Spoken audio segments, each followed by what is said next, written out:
Bonjour à tous, ravi de vous retrouver pour cette nouvelle page d'actualité en Savoie-Mont-Blanc. Voici les titres que nous allons développer en ce mercredi 6 septembre.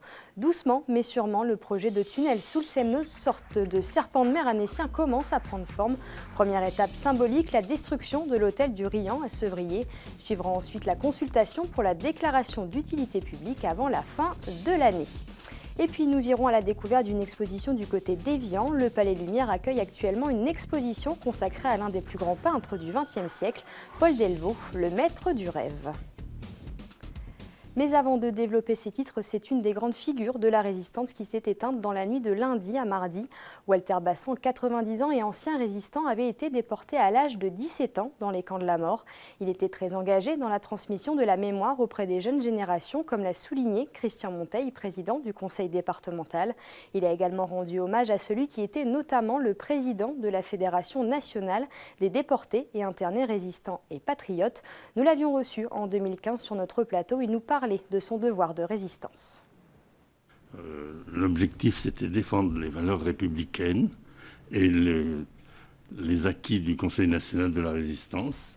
Et je crois que nous basons toujours sur ça, sur ces points-là. Quand je suis rentré dans la résistance en septembre 1943, c'était 2 mois avant mon 17e anniversaire.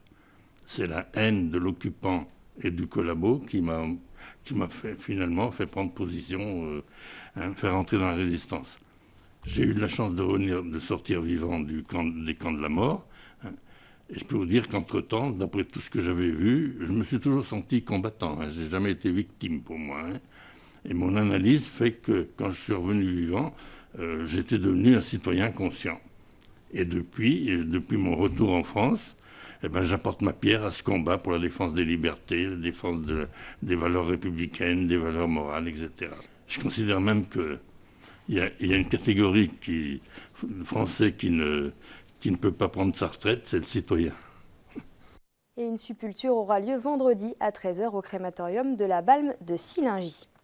On reparle donc du dossier du tunnel sous le Semnoz. Le projet est dans les tuyaux depuis des décennies, mais cette fois-ci, un pas semble avoir été franchi. La première étape est symbolique puisqu'il s'agit de la destruction de l'hôtel Riant à Sevrier.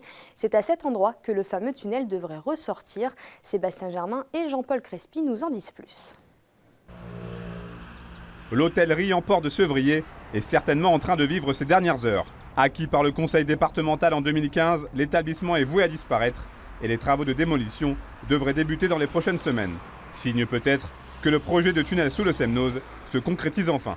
Le département a commencé à acheter des terrains sur le secteur de Sevrier. C'est un dossier qui avance à la française. Il faut du temps, il y a de l'administration, il y a des procédures.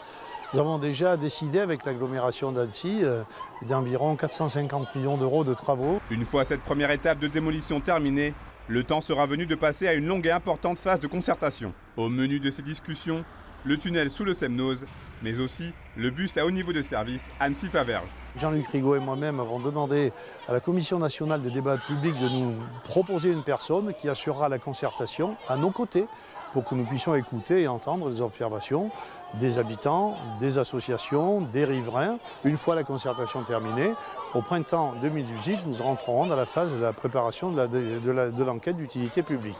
Ce sempiternel projet, qui divise autant qu'il rassemble, n'a donc pas fini de faire parler de lui, car les interrogations sont aujourd'hui encore très nombreuses. On a des gens qui sont tout à fait favorables, on a des gens qui sont défavorables. Il y a des questions liées à l'environnement, à la pollution, il y a des questions liées à la fluidité des transports, à la véritable embolie que subit la ville d'Annecy et l'agglomération d'Annecy. Le département de la Haute-Savoie table sur un début des travaux du tunnel sous le Semnoz d'ici 2022.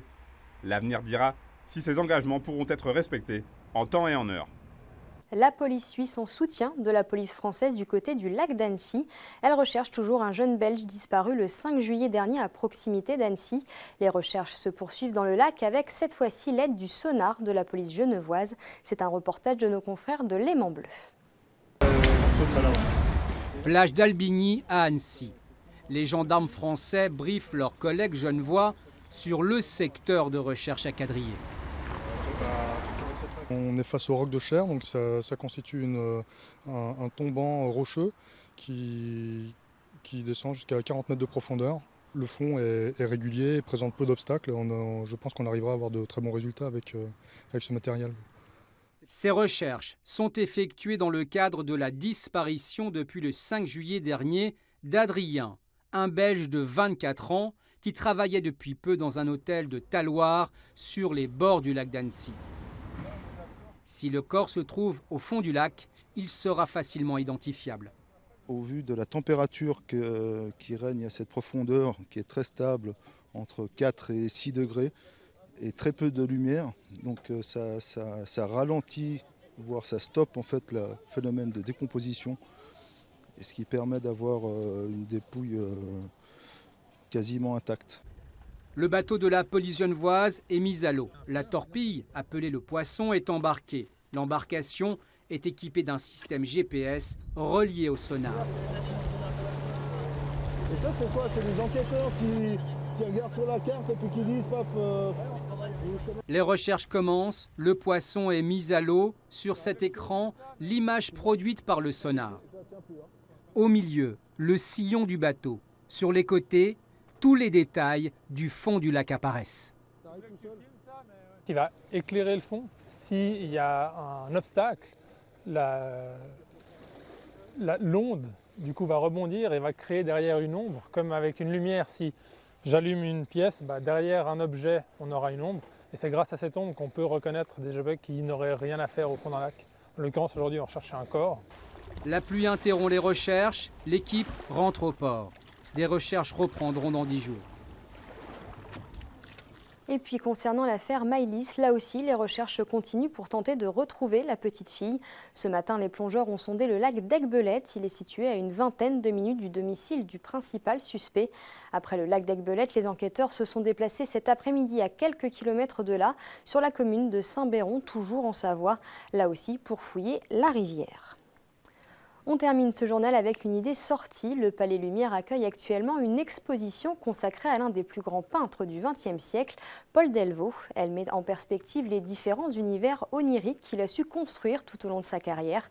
L'exposition Paul Delvaux, maître du rêve, révèle également la collection particulière de Pierre et Nicole Gênes en dépôt au musée d'Ixelles à Bruxelles. Jean-Paul Crespi nous fait une petite visite. Peintre du rêve, en rupture avec toutes ses attaches matérielles ou morales, Paul Delvaux connut de son vivant une célébrité liée à l'engouement pour le surréalisme et la psychanalyse. Peuplé de squelettes, de temples antiques, de femmes impassibles et silencieuses, de couples ambigus, de trains fantomatiques, le monde onirique, singulier et envoûtant de Paul Delvaux se découvre, tel un curieux théâtre intime. C'est très figé, les poses sont figées, les femmes justement sont impassibles, silencieuses, parce que cela fait partie de ce monde. Ce ne sont pas des personnalités psychologiques, ce sont justement des objets. Il mélange différents objets dans ces tableaux qui n'ont pas forcément de lien entre eux, aucune collection logique finalement, mais c'est son monde rêvé. C'est peut-être pour ça qu'on n'arrive pas à l'expliquer de manière rationnelle déjà. Et surtout le rêve, eh bien, c'est quelque chose où tout est permis, tout est possible. Ça ne répond ni ça ne correspond pas à la logique, ni aux règles de la nature. C'est vraiment très très personnel. Rassemblant une sélection d'œuvres majeures issues essentiellement d'une collection particulière, l'exposition met en lumière une production artistique mystérieuse, révélant la force poétique, la richesse et la liberté créatrice d'un peintre atypique. Il a toujours eu une relation complexe avec les femmes et c'est cette intimité à laquelle il n'a pas accès qu'il représente. C'est pour ça qu'il va représenter beaucoup de couples lesbiens par exemple. Ça le fascine et ça fait partie vraiment de son intérieur également. Et c'est justement une sorte d'obsession chez Delvaux, on le voit, puisqu'il représente vraiment ces femmes dans toutes ses toiles. Mais c'est donc bien lié à son expérience personnelle avec les femmes.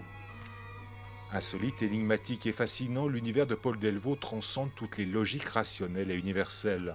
Le Palais Lumière nous invite ainsi à une exploration unique de l'univers artistique de l'un des plus grands peintres du XXe siècle. Et l'exposition est à découvrir jusqu'au 1er octobre. C'est la fin de cette édition. Merci à tous de l'avoir suivi. N'oubliez pas notre site internet 8montblanc.fr et notre page Facebook. Passez une très belle soirée et à demain.